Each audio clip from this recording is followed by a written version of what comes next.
Mədinə. Bəli, Nəvər, xoş gəlmisən. Kitabxanadan gəlirsən deyəsən. Bəli, Mədinə, kitabxanadan gəlirəm.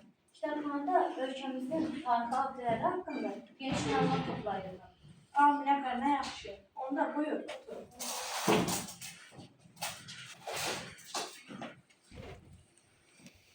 Buyur, Nəvər, nə qədər narahatsan? Niyə narahat olmuram ki, Mədinə? Mən heç vaxt gözəl başımızdan və onun tarixi abidələrini bir dəfə gedib gəzməmişəm. Hər kəs həmin tarixi abidələrin gözəlliyindən danışır. Sən də bir dəqiqə vaxt eləmirsən ki, gedib həmin tarixi abidələri gəzib görək. Həm də ki, Prezidentimiz 2026-cı ili Şəhərsalon memarlıq ili elan edildi. Bilirəm ki, hər iki kimi bu ildə memarlıq abidələrinə xüsusi bir maraq oynandı. Yaxşı, Nəvər, başa düşdüm. Sən heç narahat olma. Görürsən də mənim də çəkdiyim bu şəkil Azərbaycanın ən qədim memarlıq nümunələrindən biri Qız Qalasıdır. Və mən də çəkdiyim bu şəkli o memarlıq abidələrinin birində hədiyyə edəcəyəm. Nə yaxşı. Yaxşı, onda Nəvər, gedək gəzək.